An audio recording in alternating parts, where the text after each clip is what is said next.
Obrigado, Brasil. A pesquisa Ônibus Simp Datafolha de janeiro de 2022, realizada nas regiões Sudeste, Sul, Nordeste, Norte e Centro-Oeste, que contou com 2.090 entrevistas, aponta que 16 milhões de brasileiros acima de 16 anos conhecem o Simp. Com alta aprovação, 94% dos que conhecem o Simp avaliam a entidade como importante para a representação e defesa da micro e pequena indústria. A margem de erro da pesquisa é de 2 pontos percentuais. Esse é o Simp, na defesa incondicional da micro e pequena indústria.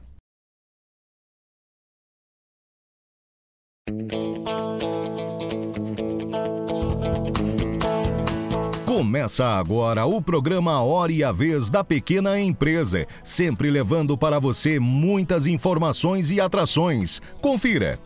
O advogado Piraci Oliveira falando sobre o projeto de lei complementar que institui um Código de Defesa dos Contribuintes. O professor de Economia do INSPER, Roberto Dumas, fazendo uma importante análise sobre a atual depreciação cambial. E nesta semana o presidente do Simp, Joseph Cury, entrevista o ex-presidente da Petrobras, professor José Sérgio Gabrielli. Fique conosco.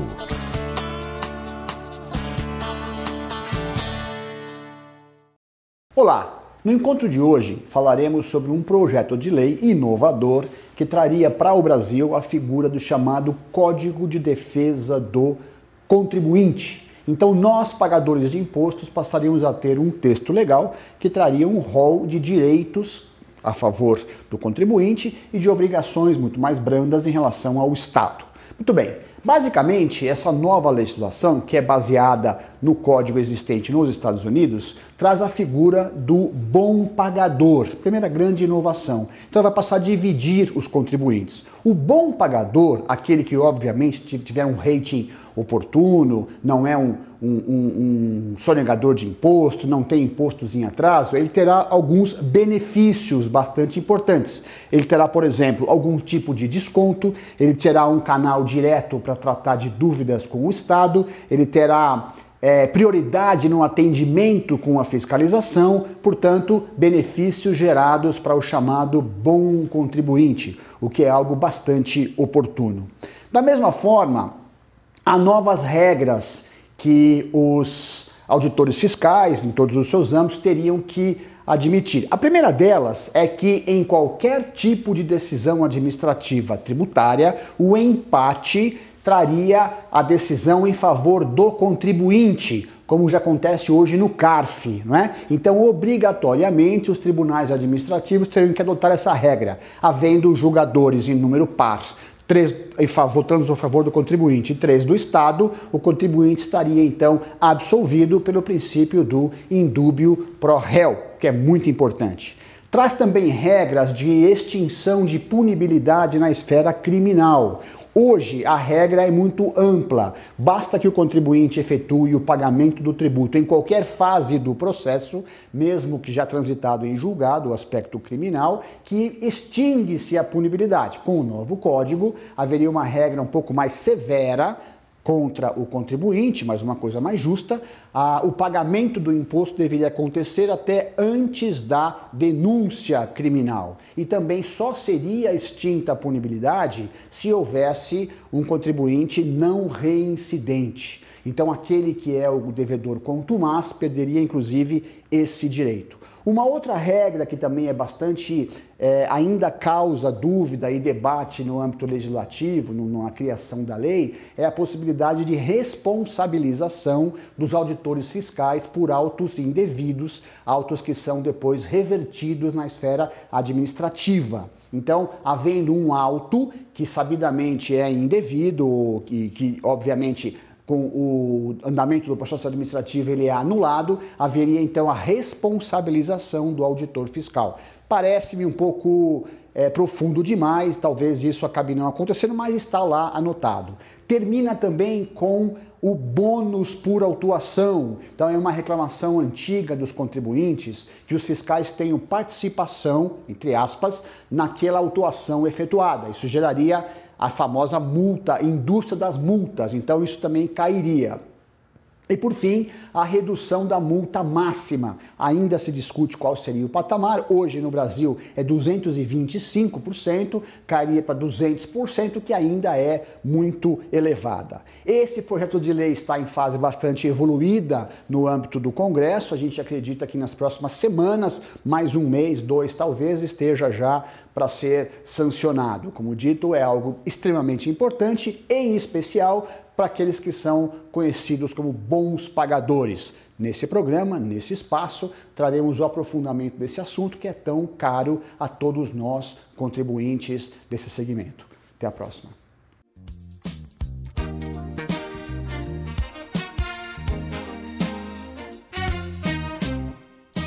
Olá, amigos do Simp. Hoje vamos falar um pouco sobre o que está acontecendo com a nossa moeda. Ela chegou a bater 4,60 e depois, alguns tempos depois, foi para 5,30, quase 5,40, 5,46. Por que a nossa moeda está depreciando muito? Eu diria que pelo menos 60% a 65% deve-se a fatores externos. Por que fatores externos? Veja, os Estados Unidos estão com uma pressão inflacionária altíssima. Para eles, 8,6% é uma inflação de mercado emergente. Então, o Federal Reserve, o Banco Central norte-americano, decidiu que vai puxar a taxa de juros, já na próxima reunião em julho, de 0,5% a 0,75%. Isso significa que, no curto prazo, a atividade econômica dos Estados Unidos deve ser impactada negativamente, junto com a guerra da Ucrânia, junto com o lockdown do Covid-0 na China. Isso existe a possibilidade de uma recessão mundial. Essa possibilidade de recessão mundial faz com que vários investidores saiam dos países, principalmente dos emergentes, mas também do desenvolvido, porque é importante deixar claro o seguinte: tanto a libra esterlina, o euro, o dólar canadense, o peso colombiano, o peso chileno, o peso mexicano nem tanto, mas também a lira turca e, obviamente, o peso argentino, porque a gente já sabe o que aconteceu, todas essas moedas depreciaram. Então não foi só apenas um problema do Brasil. Todos fugiram para os Estados Unidos, por isso que o retorno do título dos Estados Unidos baixou, porque isso é uma relação inversa entre preço unitário do título e o rendimento. Quanto mais você compra um título, mais o preço desse título governamental de 10 anos sobe. E do lado interno, que eu atribuo mais ou menos uns 35% ou até menos, nós temos as nossas idiosincrasias. Nós estamos com problema com a PEC dos gastos, que chamam de kamikaze, etc. No curto prazo. É benéfico, é óbvio que o Brasil precisa disso daí, mas isso fura o teto de gasto. E cada vez que fura o teto de gasto, o risco fiscal aumenta. Cada vez que o risco fiscal aumenta, não tem jeito. A população pede mais taxa de juro. Então fica sempre aquela coisa que a gente sempre fala. Se o governo ajuda de um lado, os agentes econômicos ou aqueles que financiam a dívida pública pedem mais taxa de juros para comprar os títulos públicos do governo e limita todo o expansionismo que o governo gostaria de fazer. A taxa de juros chegou a bater 6% em termos reais, ou seja, desconsiderando a inflação. Mas essa ajuda é necessária. Agora, o que a gente fica muito ansioso e perplexo, por exemplo, é que a gente sabe que o orçamento brasileiro é de mais ou menos 2 trilhões de reais. Puxa vida, será que não tinha nada desses 50 bi que nós estamos fazendo de pacote de bondades, benesses, nada para tirar? Então, essa eventual falta ou leniência com a falta de retidão fiscal assusta cada vez mais e isso leva com os investidores também, aliado ao problema externo, fujam para uma moeda forte, que é o dólar. E a tendência até as eleições é que, primeiro, essa volatilidade cambial vai continuar, então eu sempre recomendo proteção cambial para as pequenas e médias e grandes empresas, todas as empresas, e lembrar em consideração que, muito provavelmente, óbvio, ninguém consegue lacrar, mas se a gente pudesse dizer, ou botar o peso, ou botar o pé em qual canoa, eu acho que o câmbio tende a continuar depreciado. Até mais, fico por aqui, bons negócios.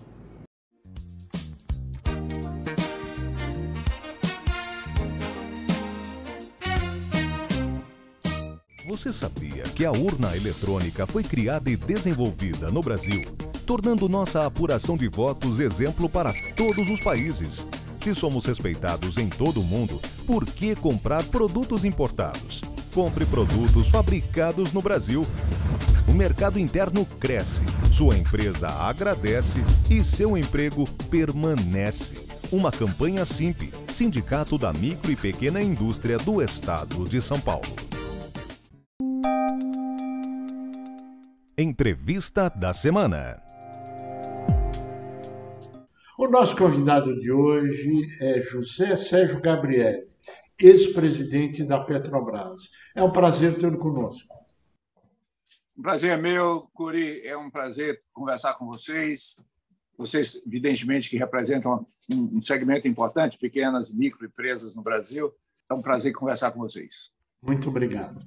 É nosso prazer. Bem, o senhor, com a experiência acumulada de ex-presidente da Petrobras, imagino que deve estar acompanhando o momento atual, a política atual de derivados de petróleo e assim por diante. E nós gostaríamos de saber a sua avaliação do quadro atual. Olha, o petróleo tem um problema, porque vários problemas, mas um deles é que as variações de preço são muito rápidas. Mas as decisões sobre o petróleo têm efeitos 4, 5, 6, 7 anos depois. Nada no petróleo é muito de curto prazo. Então, o que aconteceu conosco?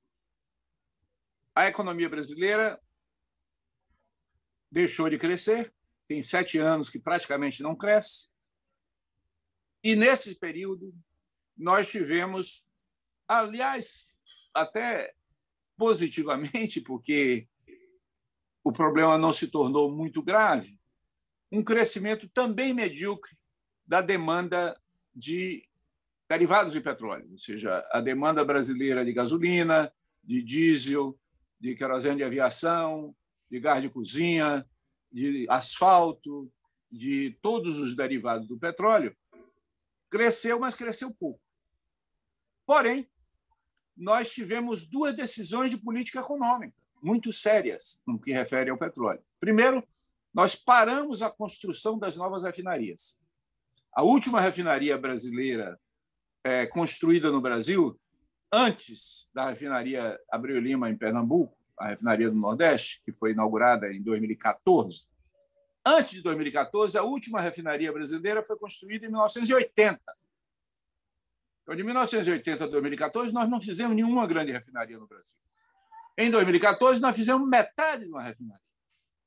A refinaria estava prevista para produzir 260 mil barris por dia, foi concluída produzindo 130 mil barris por dia, e nós paralisamos a construção do Comperj, no Rio de Janeiro, que era uma refinaria petroquímica no Rio de Janeiro, paralisamos a construção da refinaria em Pernambuco, no Ceará, paralisamos a construção de uma refinaria no Maranhão, e, portanto, ao paralisar essas refinarias, nós passamos a depender das importações de derivados.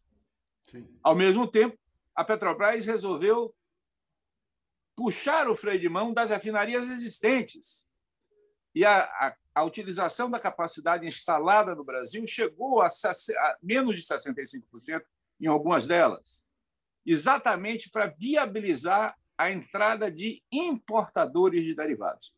De 2015 para cá, nós credenciamos quase 400 importadores de derivados no Brasil. Então, nós passamos a importar 30% do diesel, 30% do gás de cozinha, 20% da gasolina, e passamos a depender das importações de derivados. Ao mesmo tempo, nossa produção de petróleo cresceu. Nossa produção de petróleo cresceu e nós passamos a ser exportadores de petróleo cru. Então, nós estamos exportando petróleo cru, exportamos 1 milhão de barris por dia em 2021 e importando derivados de petróleo. Mas diga lá. Bem, se as refinarias elas estão com capacidade ociosa, existe alguma explicação para isso ou ela não está com capacidade ociosa no Brasil? Olha, até 2019 elas estavam com alta capacidade ociosa. Hoje elas estão operando já quase plena capacidade. Nesse momento estão operando aí com 93%, 94% de capacidade, as refinarias hoje existentes. Só para dar um exemplo, a refinaria que foi privatizada, né, a refinaria da Bahia, a antiga Relan, que hoje é a refinaria de Mataripe, a Petrobras estava operando ela com 65% de capacidade. Ela está operando hoje a 97% de capacidade. Então, as refinarias voltaram em 2020 e 2021, elas voltaram a operar a plena capacidade. Por quê? Porque o preço do petróleo tem outra característica, ele sobe e desce. Sim. E ele que em dezembro de 2014 estava a $107 o barril, caiu para $37 em julho de 2015 e permaneceu baixo, relativamente baixo, até finais de 2017, quando voltou a subir. Quando ele voltou a subir, acendeu o alerta de que importar é um problema. E aí, consequentemente, as refinarias voltaram a atuar mais para fornecer ao mercado brasileiro. Porém, nós estamos no limite de capacidade. Se nós não construirmos uma nova refinaria e o país voltar a crescer, nós teremos graves problemas para atender o mercado brasileiro. Bem, hoje nós estamos assistindo uma redução tributária, uma redução de preço, me parece por decisão do governo federal, por um prazo determinado. Qual a sua avaliação desse cenário? Eu acho um cenário muito grave e muito perigoso, porque se é verdade que houve uma redução de preço das bombas, que é verdade, caiu o preço da gasolina, caiu o preço do diesel, ainda não se refletiu de forma significativa no preço do gás de cozinha, mas também vai cair o gás da cozinha. Esse fenômeno, no entanto, ele encontra um outro problema estrutural, que é a situação internacional. Nada indica que o preço internacional do diesel, da gasolina e do gás de cozinha vai cair.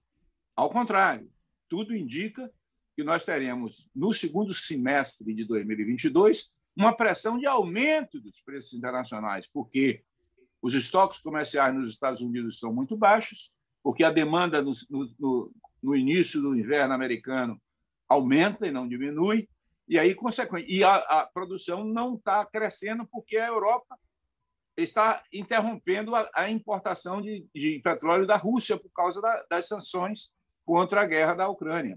Consequentemente, nós não temos nenhum instrumento que possa sinalizar que nós teremos um alívio do preço internacional. Então, se os preços internacionais continuarem subindo, continuando importando como nós estamos, e nós não teremos condições de aumentar a produção no curto prazo, porque as refinarias já estão trabalhando a plena capacidade, nós vamos ter um problema, porque esse sacrifício que os governos estaduais estão fazendo, reduzindo o ICMS compulsoriamente, mas vão reduzir o ICMS em 2022, esse sacrifício vai ser anulado pelo aumento do preço. Esse sacrifício momentâneo tributário, ele volta a incidir a plena carga com a legislação a partir do dia 1º de janeiro? Não, ele é permanente. Ele, pela aprovação da lei do ICMS, o petróleo, os derivados de petróleo, o gás natural, a energia elétrica e telecomunicações são considerados bens essenciais e o ICMS não pode passar de 17%, 18%. Portanto, ele vai permanecer abaixo dos níveis que eles estavam antes dessa lei, mesmo depois de 2023. Isso é diferente do caso digamos, das emendas do governo federal, do Vale Gás, do auxílio caminhoneiro, que só valem até 31 de dezembro desse ano. Mas a redução do ICMS é permanente. Isto impactaria na ponta nos valores que estão sendo anunciados, ou o impacto é menor e se sustenta, não se sustenta? Qual a sua avaliação dessa política momentânea? A minha avaliação é, como eu disse, ela vai depender do preço internacional. Se o preço internacional voltar a crescer, e eu acho que ele vai crescer, a tendência é que ele cresça, essa política será neutralizada. E aí os preços na bomba vão voltar a subir. Tá certo? Porque nós não temos... Para resolver estruturalmente o problema, nós precisamos crescer a capacidade de refino nacional. Nós precisamos processar mais o petróleo brasileiro no Brasil, transformando nos derivados necessários. Agora, isso não se faz de um dia para o outro. É necessário, no curto prazo, você adotar políticas que sejam mais longas do que o período eleitoral para viabilizar, digamos, uma cunha entre o preço que a refinaria cobra e o preço que o consumidor paga. Porque, principalmente o consumidor de gás de cozinha, ele é de baixa renda, ele é fortemente um consumidor que é impactado fortemente pelo aumento do seu preço. Fertilizantes no Brasil também dependem de derivados de petróleo. Na verdade, os fertilizantes são uma combinação de nitrogênio, né, de nitrogenados, de potássio e de fosfato. O petróleo, basicamente o gás, é utilizado na produção de nitrogenados, especialmente a ureia e a amônia. O potássio e o fosfato dependem da mineração. Nós temos deficiência nos 3 fertilizantes. No caso de nitrogenados, a Petrobras também parou a construção de unidades que estavam construindo lá em Três Lagoas, Mato Grosso do Sul, no Espírito Santo, estavam sendo construídas unidades de amônia, e você tem, portanto, uma maior dependência do Brasil da importação desses nitrogenados. Como a Ucrânia e a Rússia eram grandes fornecedores do Brasil, a guerra da Ucrânia acabou tendo um impacto muito forte, aumentando os custos dos fertilizantes que vão impactar no preço de alimentos. Então, nós vamos ter aí um efeito de longo prazo sobre o preço de alimentos, resultante de uma opção de reduzir a autonomia brasileira na produção de nitrogenados. Existe alguma solução de curto ou médio prazo com petróleo, ou isso é um problema que nós teremos até decisão de investimento em novas refinarias? E quantos anos demora para se construir uma nova refinaria, tanto para fertilizantes como para os outros derivados, como diesel e gasolina? Como eu disse no início, não há decisões de curto prazo nesse processo. No curto prazo, você vai ter que ter algum mecanismo de subsídio aí para impedir o impacto direto sobre os consumidores mais vulneráveis. Você pode otimizar algumas unidades de processo para aumentar pontualmente, marginalmente, a produção aqui e ali, mas nada que seja significativo. Uma refinaria de grande porte leva aí 5 anos para ser concluída, entre projeto e conclusão. Não se consegue fazer com menos de 5 anos uma refinaria de grande porte.